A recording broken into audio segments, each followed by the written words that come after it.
Hi, and welcome to the Seaside Lane channel, where I like to share my cleaning, cooking, homemaking with you, along with some encouragement from God's Word. So today I'm going to paint a little watercolor rose in the book of Matthew in chapter 5, and then we will walk through making my family and my kids' favorite recipe of pasta, which is pasta bolo.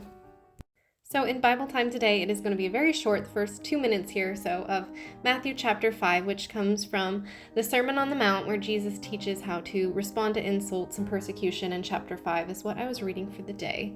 And he sets a very different standard for us in what we should do and say and how we should respond. And I just wanted to highlight that and paint it and to remember it. If we have not met, I am Morgan Lane. I am a wife and I'm a mama to 3 little girls, and I am a homemaker, and it is my heart and passion to make my home, feed my family, love the Lord, and to share a little bit of that with you on this channel and this page.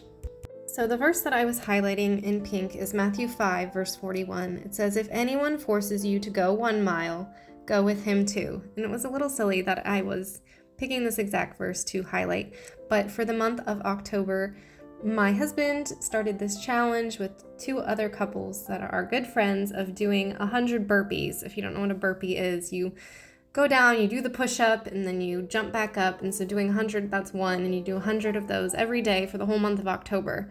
And so I kind of joked, and I sent this to our group of friends, that if anyone forces you to go 1 mile, go with him too. And we had done a running challenge in the past, if you had watched videos in August of running 100 miles.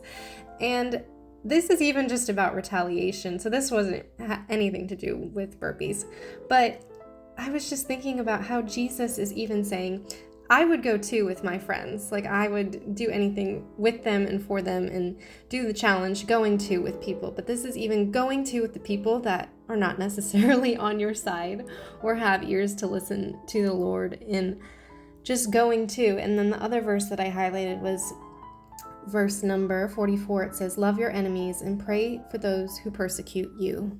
So that's it, a little food for thought. Not that we shouldn't have boundaries or standards that are necessary to stay safe or healthy, but having a heart that shows grace and love and mercy and that shines every day, that sets us apart from the world. Having Jesus and loving others well, going the 2 and loving people, that is what sets us apart. So here is our little chart for Burpee Land with our friends, which we are now all the way at the 17th of October, but we have been writing our initials in and doing that with our friends this month, which has been pretty fun. So now we're already going to jump into making my kids' favorite pasta. So the Seaside Lane channel has been a little bit quiet for the past 2 weeks because right after making this video, filming it, of pasta bolo or pasta bolognese, I had come down with a fever and was a little bit down and out. So we're just now getting around to sharing the pasta with you. But this is a recipe that my husband is a fireman, and he was at the firehouse and said, "Hey honey, so-and-so makes this pasta at the firehouse, and it is delicious, and I would love it if you could make it." So I was like, sure, no big deal, I'll make it, and just ask him for the recipe and send it my way. Oh, quick tip. I put this sheet pan, when I was sick during the past 2 weeks, in the oven on self-clean. You just put it in on the self-clean mode. Look at how clean it got. So it was dirty when I was using it for this video, but when I was sick and kind of bumbling around the house for 2 weeks, we got that pan clean. So my husband said, "Can you make this pasta?" And I was like, sure, send it over. So I got the recipe and I was like, wow, this pasta, no wonder he loves it. And it is so delicious because the firefighters spent all day making this with a million ingredients and steps. But once we made it for the first time, I understood why it needed to be something that I needed to learn how to do. So the recipe starts by making a big meat sheet, which is some pork or beef, or I've even used ground turkey or chicken, and about 3 pounds of it. And you make a meat sheet. So I put all the meat in the oven and bake it so then it can caramelize and I don't have to stir it on the stove. And the awesome thing about this sauce is half of it is veggies. So carrots, onion, and celery, and I chop them up and I blend them so the base of the sauce is really just vegetables. And that is how my husband sold it to me. He goes, "You have to make this, it's so good. And the kids will get all their vegetables in because you're putting vegetables in the sauce." So I actually learned how to make this from another YouTuber called Brian Largestorm. And so he has a video called Pasta Bolognese, which I will link below with the recipe. And this is his recipe. So this is the recipe that I watched his video and he taught me how to make it because I had no idea how to make this.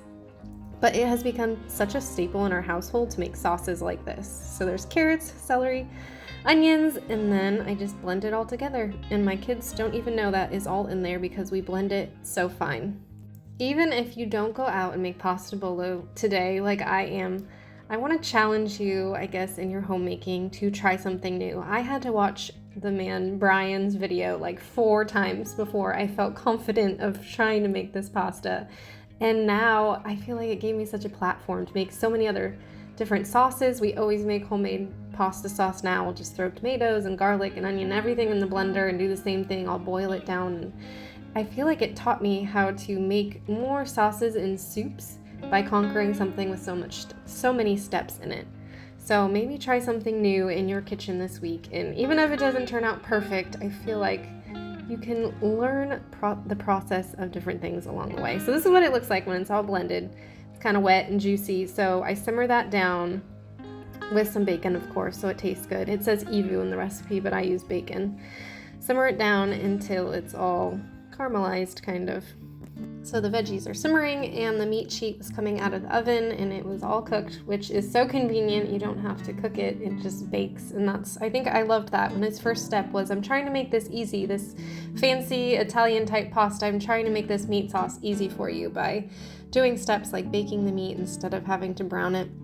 And I will share with you the music that I was listening to while I was cooking, which is Steffany from the Forever and Amen album. This album came out in, I think it was 2020, the beginning of 2020.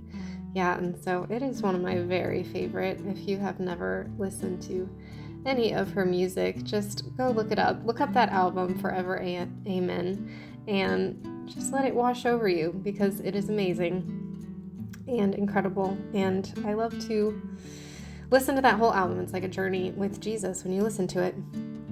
So now I was going to finish making the sauce. It does have a tomato base, so you add sometimes I make our own tomato or I blend a bunch of tomatoes up, but today I was just going to use the can of 28 ounces and dump it straight in. So I added in the tomato paste and all the other liquids, and sauces like this are just amazing because it was perfect timing. I had made a huge batch of this, and then I even froze some, and then I was down and out and I was sick. And so it is perfect to freeze and just thaw and either buy noodles. This kind of sauce is really thick and hearty and meaty, so it is better to buy like thicker, denser noodles. I use like a thick chickpea type noodle, or my family is obsessed with making homemade fresh pasta noodles and they are a little spoiled. So you can do that as well. But when I was sick, I decided to use a box of noodles to put all this sauce on, but it freezes well. And I always feel like it's a great thing to make in the fall and winter and to have on hand so you can pull out yummy sauce for dinner and it's already made. So in Brian's video, he shows his baking like in a Dutch oven or a dish for, I think it's almost 2 hours. Like he slow cook bakes it because the concept is like your grandma's Italian pasta sitting on the stove all day and simmering, and the flavors and the depths and the layers of all these different ingredients come together. But because I was not feeling well and I had to go grab my kids from school, I decided to dump it in. I'm using my Instant Pot, but I use that as my crock pot because I ditched the crock pot and I only use my Instant Pot, but it has the crock pot feature. So I figured instead of baking it in the oven at the temperatures he recommends, I'm going to put it in the crock pot on low for like 4 or 5 hours until dinner time and let all the flavors just come together, which it wasn't as good, I will say, as doing it his way in the oven and stirring it more often, doing it in the crock pot, but it still worked and it still was delicious. So this was my pinch. And here's my daughter making her pasta. It is like a kid science experiment to make homemade pasta, and it is super simple. Brian shows it in his video as well. So we got this pasta attachment from our aunt and uncle for Christmas a few years ago, and my kids are a little spoiled. They're obsessed with real noodles. So that is my homemaking encouragement for you today. Go read the Sermon on the Mount, Matthew chapters 5, 6, and 7. And even our sermon on Sunday was from Matthew chapter 5, all about being the salt and the light of Jesus and loving other people. So that was cool that God lined that up. Just be on the lookout for him in your everyday life, in your homemaking, in your family, in your cooking, and rest when you need to rest this winter when the bugs and the flus hit your family. Bye, friends. See you next time.